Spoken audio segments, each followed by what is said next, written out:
ዛሬ ከማንኩሳ ማርቆስ ከማርቆስ አዲስ አበባ ከአዲስ አበባ አሜሪካ ድረስ የዘለቁ ደብዳቤዎች አሉኝ ነው የሚለኝ በእውቀቱ ስዩም።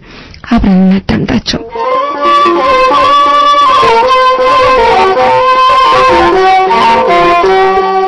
ክንፋም ህልሞች አጭር ታሪክ።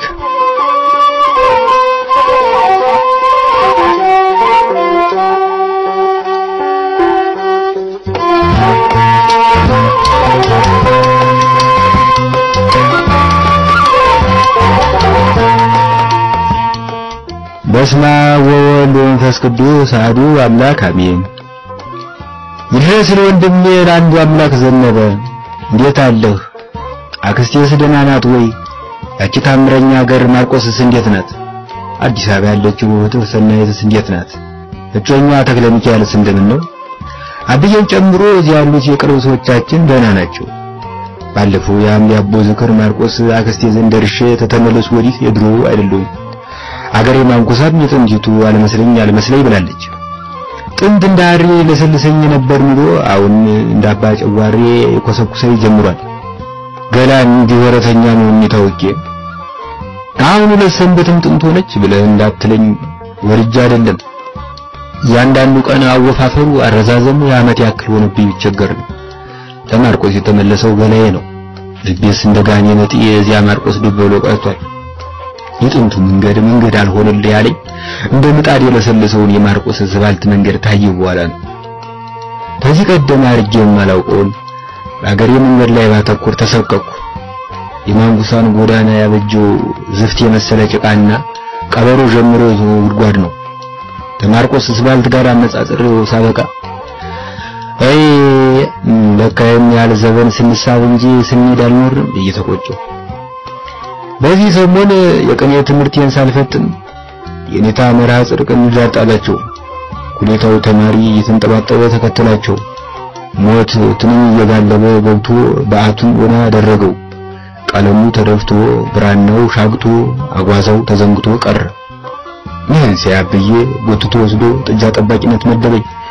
የውልህ ንዳድ ያራቆተው ትምህርት ወጥቼ ውሌ ከጥጃ ጋር ሆነ። ለነገሩ ዘንድሮ በምዝጉ ጌሳቴ ሞት ከርሞ በጨበጣ አይለቀኝም። ማርቆስን የሚያህል የመድን መዲና እያለ ማለበሰጋት ይኖራል እያልሁ ራሴን ጠይቅ ጀምሬያለሁ። ማርቆስ እንኳን ወጋ ያልተፈቀደለትን በአደባባይ ሲበር እንደማይታይ ተመልክቻለሁ።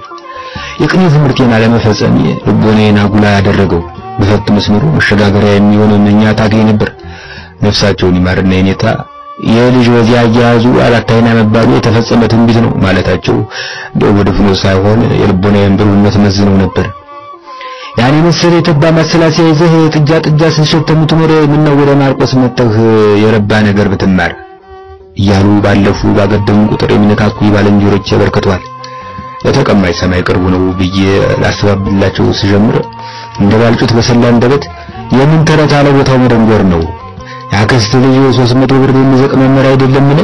ጠባይን አሳምረህ የቤትህን አትክልት እየተንከባከብኩልህ አስተምረኝ ብትለው እጅህን ስሙ አይቀበልህም ይሉኛል። ወይዱልኝ አላቸው ነገር ባለንጀሮች ናቸው። ይሁንላችሁ እንዳላቸው ያንተን ሐሳብ አላውቅም።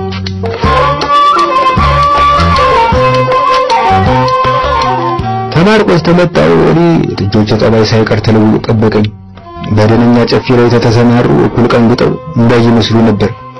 በዚህ ሰሞን ግን እንብርታቸውን እንደወስድባቸው እንጃ አሲዳም ሆነብኛል። ካፌ አይፈሩ ሐሩር እንዲያው ሙሉን ቀን ይሄን ጅራፍ የሚያክል ሰርዶ የነጥሉና በሰርዱ ላይ ጨፌውን በጨፌው ላይ ቃልሚያውን ዘብሉና ሲመሽ ወደ ጋጣቸው ላይ መለስ ያቅማማሉ። እንዲያው ማበዛው አትበለኝ እንጂ ሲግጡ እንጂ ሲያመርጁ ታያቸው ቆየው። ነገሩ እንዴት ነው? በመታታ ጋስስነት ተደገምባቸው ማለት ጀምሬ ነበር። ይሄ ድንገት የጠባያቸው ባያለው ለጉዳት ዳርጎኛል። አንድ ቀን አንዲቱ አፏን ተሰርዶ ጋር ሰፍታ አለንቀሳቀስ ትለኛለች። ጀንበር ስለገባች ባለንጀሮቿም ስለሄዱ ይውቃት ብዬ በገርፋት ዝም አለች። እንግዲህ አንቺ አልተረቃሽምና እኔን ጅብ ይዛቀኝ ብዬ ጀረቷን አጦሬ ብድግ አድርጌ ልገፈትራት ስዳዳ በኋላ ጉባ መሀል አገሬ ላይ ተመተመች። መጀመሪያ የጥዝት ያክል ነበር የተሰማኝ። ኋላ ግን 3 ቀን አስተኛ። እንግዲህ ምን ማለት ነው? በጥጃ ጠባቂነት የተገፋው ዘንድሮ በርግጫ የተተናኩሉም ከርሞ በቀንዳ ይመለሱልኝ።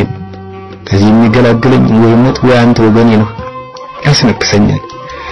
ዳሩ ግን አልታከመው ነገር ሐኪም ቤት መሄድ ያስፈራኛል። ክሊኒኩ አንድ ለእናቱ መሆኑ ሳይንሰው ያሉት ሰራተኞች ፈልሰው የቀሩትም ተሰላልተው በሽተኛ ያባራሉ። አገሬው ሐኪም ቤት ማለት ሁለት ሞት ነው ብሏል። አሁን የዚያን ሰሞን ተጎረቤታችን ያሉት ባለ ውሃ ወፍጮ አባምረቴ ነዳዳናታቸው ላይ ቢወጣ ልጃቸው አመጣቻቸው። አሞራ ዞሮ የማይጨርሰው ሰልፍ ወረፋ ይዘው ነርሲቱ ፊት ሲደርሱ እንዴት ያደርጉታል ብላ ተመናጨቀችባቸው። እሳቸውም ሲፈሩ ሲቸሩ አፋቸውን ወደ አፉ አስጠግተው ማለዳ ራሴን ብለው ሊቀጥሉ ሲሉ ለመድኃኒት ብለው ያላመጡት ነጭ እንኳን ታሸተታት መሰል እባክዎ በዚያው ሆኖ ብላ በትገፈትራቸው ተወንበራቸው ተነቅለው የእንግላል ወደቁ። ነርሲቱን ልታነሳቸው ስታሸበርቅ ምን አረጉሽ ልጅ ነውር አይደለም አሏትና ሞቱ። አይ ልጅ ያለው ጉሩም ዘው በአንድ ግፍተራ ተከተቱ። ይኸውንም ከሳቸው ጣፈንታ ተማሩ። ለምኛል በየግሪም በዘረጋላቸው እንደ ራዲዮን አንቴና አገርን አለቀት ተመዝዋለህ ብለው እንዳይነቁርብኝ አረፍ ተቀመጡ። ግፋ ቢል አንተ ልብህ ቀንቶ ብትቀበለኝ ማርቆስ መጣ አታከመዋለሁ አለበለዚያ ግን ጃለቲ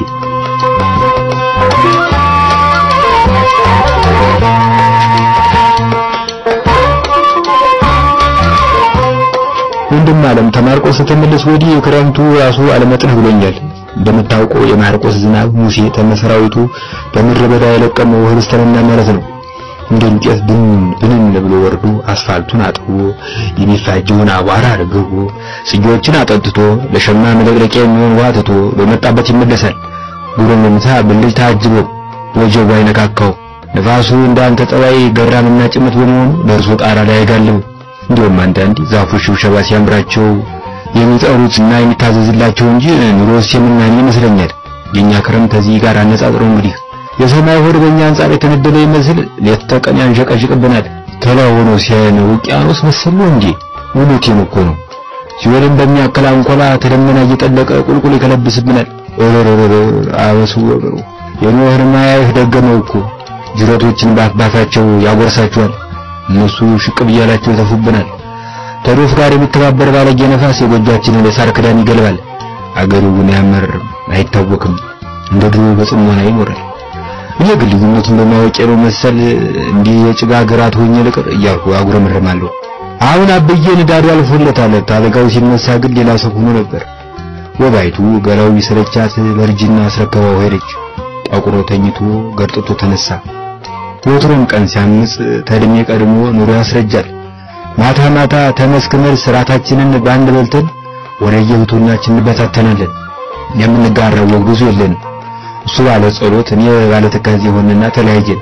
ሌሊት ተመርጃው አጠገብ ተኝቼ ሲያነበንብ ሳደምጧለሁ። ያንተን ያክስቴን እና የሰናይትንም ስም እያነሳ ያሳስባል፣ ይለማመናል። ተሱ ጸሎት ያመለጠው ስም ለኔ ምኞት ማሳሰቢያ ይሆናል። አንዳንድ ጊዜ በህልሜ እንደ አቡነ ዘራብሩክ ከንፈሳ በቅላ ያለው ብንን ብዬ ጎኔን ስዳብስ ግን በእጄ የምነካው ያሞጠሞጠው ጎን እንጂ ልስልስ ላባ አይደለም። ደሞስ በየትኛው ሱባ ያመጣዋለሁ? ለትናንት ወዲያ ታብዬ ጋር ራት እየበላን ሳለ ያሰብን ጫፍ እንኳን ልንገሩ ብዬ ኮንፈረንስ ወጥ ሳረግም ነበር። እንደ ልማዱ ማብላ ጎንብሶ ድንቹን ሲልጥ ያየሁት ምን ብዬ እንደምጀምር ተራሴ ጋር ማገት ጀመረ። እሱም በቀንደው አንፃር ቀና ብሎ አትበላም ወይ ቢለኝ በማርቆስ ተመጣው ወዲህ ወርቀንሻለሁ አልኩት። አልሳቀልኝም። ወትሮም እንዲህ ነው። ንዴት እንጂ ጓልታ ያስቀው። ግና ባይስቅ እንኳን በጀመርኩት ወግ ላይ ይቀጥልኛል ብዬ ነበር። ጭጭ አለ። አንድ ሁለት ጊዜ ተቆረስን በኋላ ማርቆስ የሚለውን ቃል ደግሜ የማሳስበት ፍንጭ ፈልግ ጀመረ። ምን እለዋለሁ እያልኩ ራሴን ስሞግት ባለንጀሮች ደህና ናቸው አለኝ። ተማርቆስ ተመጣው ወዲህ አንድ ሁለት ጊዜ አግኝቻቸዋለሁ ደህና ናቸው አልኩት። በኔ ቤት እስቲ ስለ ማርቆስ አውጋኝ ብሎ የሚቀጥል መስሎኝ ነበር። እሱ ግን ዋናው ደህና መሆናቸው ነው ብሎ ወደ ድንቹ አጎነበሰ። አኩርፍ የተማዱ ተነሳው። ደፍሬ ሳልጠይቀው ቀረሁ። ግን ብጠይቀው ምን ይላል? አርፈ ባገር ተቀመጥ ይለኝ ይሆናል። ግን አገር የማንኩሳ ብቻ ናትን? የኔታ ምራ ጽድቅ ነፍሳቸው ይማርና የሰው ወገን ነኝ፣ ስለዚህ ተሰው ያለው ሁሉ ርስቴ ነው ይሉ ነበር። ግድ የለም ዘገያል እንጂ አብዬን ማሳመን ያቅተኝ። እሱ ብዙም ማሳስብ በመጣ ተሻሽያ አሻሽለዋለሁ። እናር ተጉንዳን ተጋለሁ። ባክህ እንደምንም ብለህ ገላግለኝ። አንተ ዘንድ ሁኜ ልማር። ቀጥታ አይነካካኝም። ቆርስ ብዬ ምሳምጡን መደዲ አይደለም። ደፍተሬና እስክሪብቶዬን የዓመት ልብሴን ብለህ ነው እርሱንም እየተማርኩ ልሰራ ተሆነ አግዛለሁ። እምቢ የምትለኝ ተሆነ ምን ይደረጋል? እኔ ደግሞ አይን ጨፍሬ እሞክራለሁ። ወንድሙ ሀብታሙ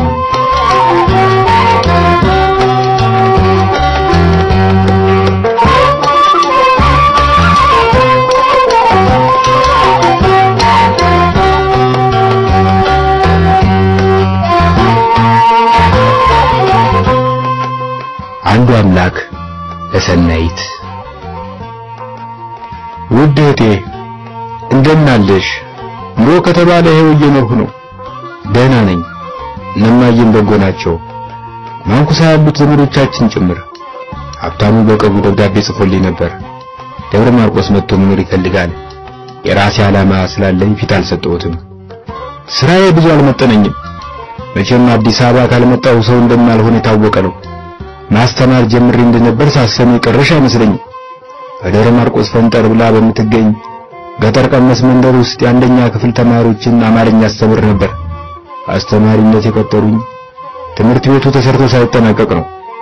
በስርዓት የተመዘገቡት ተማሪዎች 22 ቢሆኑ ከጓደኞቻቸው ጋር ስለሚመጡ በሁለት ቀን ውስጥ 64 ደረሱ። እንዳልኩሽ መማሪያ ክፍሉ ተሰርቶ አልተጠናቀቀም። እኔ ፊደል እያስቆጠሩ ተማሪዎች ጣራውን በመሩሻ የሚርተውን አናቲ ሽቅል ይመለከታሉ። አናቲውም ከጉዳዩ ሳይጽፈኝ የተኮለኮሉትን ተማሪዎች ቁልቁል እየተመለከተ እስቲ እናንተ ውስጥ ማን ጎበዝ ነው ቢስማር የሚያቀበለኝ ሲሉ ጮሃል። ተዋለው ነገር እሱም እኔም ታዘኑ። አድርስ ነው እንጂ አንድ ቀን መጋዝ ከእጁ ያፈተልክ ወይ ራሱ ሰውየው ቁልቁል ቢመጣ ምን ይውጠኛል ብዬ መስጋት ጀመርኩ። ይባስ ብሎ በደብተር ኮረጆ ውስጥ የድመት ግልገል ይዞ የመጣውን ብላቴና ቢቆነጥጥ ዳይሬክተሩ ገሰጸኝ። በዚያ ላይ የገጠር ኑሮ እንደ ወሬ አይደለም። ማሩ፣ ወተቱ፣ እሸቱ፣ የእረኞቹ ዋሽንት፣ የገበሬው የዋህነት ሲባል ሰማ ነበር። እዚህ ግን ሽመል እንጂ ዋሽንት የሚዘረኛ አላየው። እንኳን ወተትና ማር ግትና ቀፉ ያለበት ቦታ አልደረስኩም። የዋህ ገበሬዎች ሊኖሩ ይችላሉ። እኔን የገጠሙኝ ግን መረሮች ናቸው። አሁን ሳስበው የሚያምር ገጠር የሚገኘው በዘፈን ውስጥ ብቻ ነው። ማስተማር ሲጀምር ትልቁ ችግሬ የምግብ ነበር። በእግር በፈረስ አፈላልጌ አንድ ምግብ ቤት አገኘው። ገብቼ ምን አላችሁ ብላቸው ሽሮና የቅቤ ሽሮ አሉ። ሁለተኛውን አዘዙ። በማግስቱ ጠዋት ቁርስ ፈልጌ ብመለስ አስተናጋጇ ደጁን ትጠርጋለች። አለፍያት ልገባ ስል ምን ሆነ አለች። ወርሽ የለም እንዴ ብላት ምነው የመግባቷን ረሳው መሰል አለችና ጀርባን ሰጠች። ከዚያ በኋላ ነው እንግዲህ ሁሉንም ጣጥዬ ወደ ማርቆስ ተመለሱ። ከመምጣቴ እነየ የፀጉር ማስተካከያ ከፈተችልኝ። ግን ብዙም አልተደሰትኩበትም። በቴሌቪዥን ስለ አዲስ አበባ የማየው ነገር ሁሉ ልቤን እያሸፈተው ነው። አዲስ አበባ የስኬት ሀገር ናት፣ የድል መንደር ናት። እኔ ደግሞ ከልጅነቴ ጀምሮ የጋዜጠኝነት ተሰጥኦ አለኝ። ትዝ ይልሽ እንደሆነ ድሮ ሁለተኛ ደረጃ ትምህርት ቤት እያለሁ ሚኒ ሚዲያውን የምቆጣጠረው ነበር። ያኔ እንደ ነጎድጓድ የሚያስወነግመው ድምጼ ተማሪዎች ማትሪክን በባቀለ መምጣት ቃል ገቡ በየስናገር አማርኛ መምህራችን ዳሽጣሰው ይሄ ልጅ ዓለም ነዋሲን ያልተካለው ታዘቡኝ እያለ ተነብይ ነበር። የታሪክ መምህራችንም መስጠይን ባስተዋለ ቁጥር እንደምንም ብለህ አዲስ አበባ ገባ ያንተ ቦታ ይሄ አይደለም ይለኝ ነበር። አሁን ሳስበው በሚናገሩት ውስጥ እውነት ማግኘት ያልቀረም። ተሰጥኦን ለመጠቀም ያለውበት ቦታ ምቹ አይደለም። አንቺ ጋዜጠኛ ስለሆንሽ በስራሽ ከብዙ ሰዎች ጋር እንደምትገናኝ ያውቃለሁ። እኔንም ከትልቅ ሰዎች ጋር ታገናኝ ትቻለሽ። አንድ ጊዜ መንገዱ ከተመቻቸልኝ ከልካይ የለኝ። አዲስ አበባ የትጋት ሀገር መሆኗን ስለማውቅ ጠንክሬ ሌትና ቀን እደክማለሁ። ኮሌጆች ውስጥ ብታስመዘግብኝ በአጭር ጊዜ ውስጥ የማይታመን ውጤት አስመዘግባለሁ። በትርፍ ጊዜም ተቀጥሬ እሰራለሁ። ሰንዬ አዲስ አበባ ሰው የምታደርገኝ ዕጣ ፈንታዬ መዲና ናት። እዚህ ሆኜ ከዘመኑ ቴክኖሎጂ ጋር መፎካከር አልቻልኩም። ተረስቼ መቅረቴ ነው።